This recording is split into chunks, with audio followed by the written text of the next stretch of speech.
Aren't you coming? No way. This is a big secret. I never show anybody my giving tree. Okay, I'll try. I'm slightly worried about my shoes slipping. Come on. Is it safe? Of course. I'm frightened. My I think inspiration. I'm going to stop here. You don't climb trees? No, I do not. You're missing out. I'll leave you to it.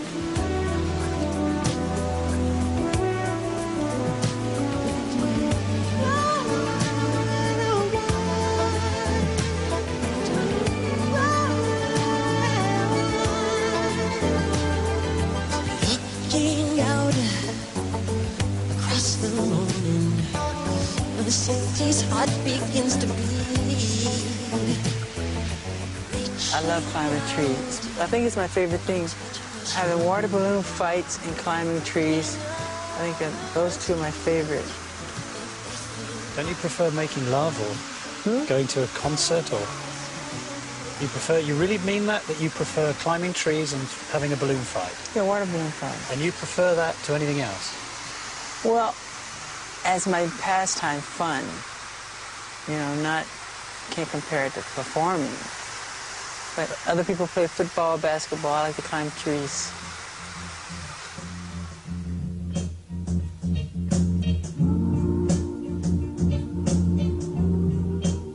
So how had this singing and dancing genius arrived in the surreal place that is his life today? I started to look for answers back at the beginning.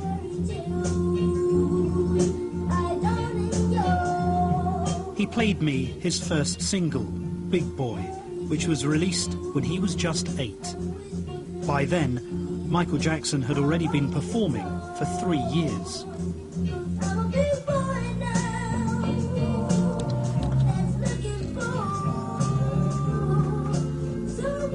Do you remember when you first discovered that you had a special musical talent? My mother caught me making my bed one day, and I was singing. And she said to my father that I could sing, and he didn't want to hear of it. You know, he said that Jermaine's the lead singer, not Michael. My mother said, Joe, you really should hear him sing. He can sing. She goes, no, Jermaine's the lead singer of the group, and that's it. She forced him to listen to me, and once he listened to me, from that moment on, I was the lead singer of the group.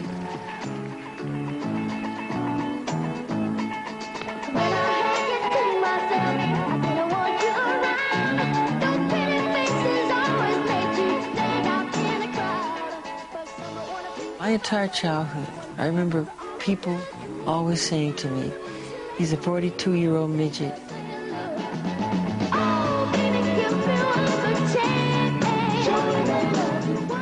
At first I didn't understand, but what they meant was the way I, moved on stage and the way I sang, like you say, the inflections or whatever. Did somebody teach you to do that? No, you can't teach that. You can't teach it. It has to come from inside. It's a gift, you know.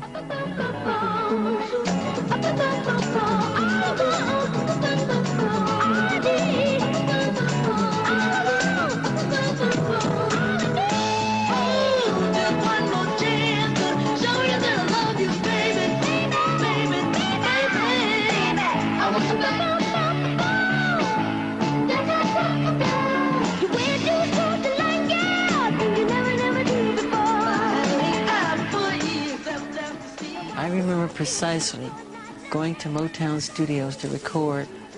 And right across the street from the studio was a park. And I could hear the roar of the Little League team, and they were playing soccer and football and volleyball, and they were playing baseball. And I remember a lot of the times looking back and really hiding my face, crying.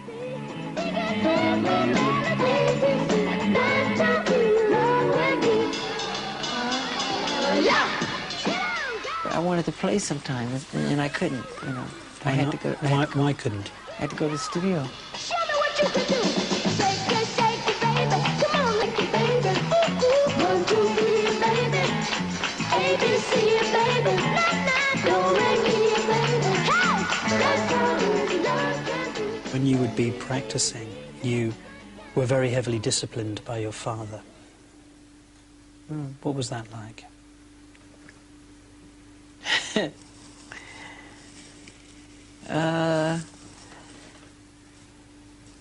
Well, I didn't have it that hard because he used me as the example. It was like, do it like Michael. You know, and he practiced us with a belt in his hand. And if you miss a step, expect to be... Just let me go back. You just said that you would practice the dance steps and your father would be holding a belt in his hand. Is that what you just said? Yes. And he would tear you up if you missed. And so we, not only were we practicing, we were nervous rehearsing because he sat in a chair and he had this belt in his hand. And if you didn't do it the right way, he would tear you up, really get you. And I got it a lot of times, but I think my brother Marlon got it the most because he had a hard time at first. And he tried so hard. And it was always, do it like Michael, do it like Michael, you know. But the others were very nervous, and I was nervous too, you know, because he was tough. How often would he beat you? Too much. Would he only use a belt?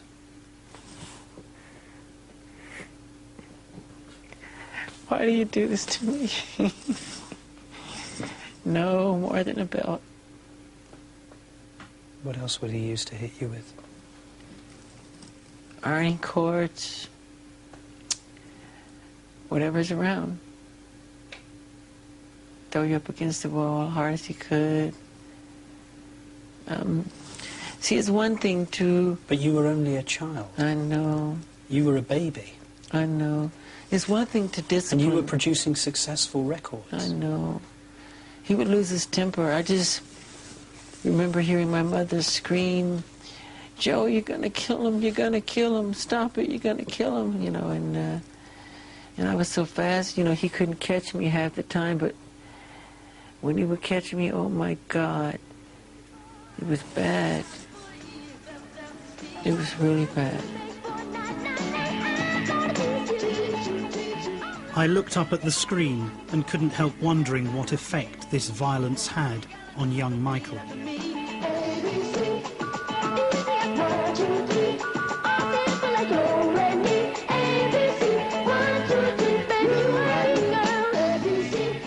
We were terrified of him.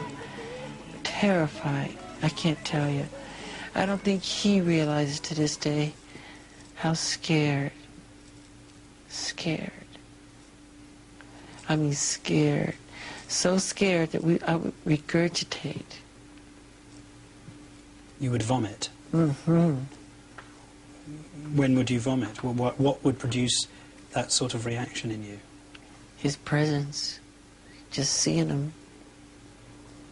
And sometimes I'd faint, and my bodyguards would have to hold me up.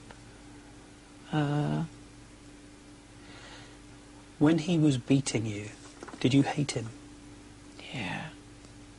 Strong hate. That's why to this day I don't lay a finger on my children. I don't want them to ever feel that way about me. Ever. And he didn't allow us to call him Daddy. And I wanted to call him Daddy so bad. He said, I'm not Daddy, I'm Joseph to you, you know? And I totally forgive him for all of it, you know? You have to. But I don't allow my children to call me Michael. I say I'm Daddy. It's just the opposite. So when people say the abuse, that's not true. That's not true at all.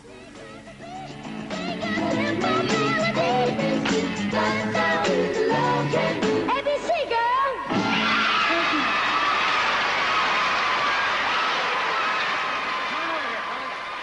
30 years on, the memories seemed as raw as ever.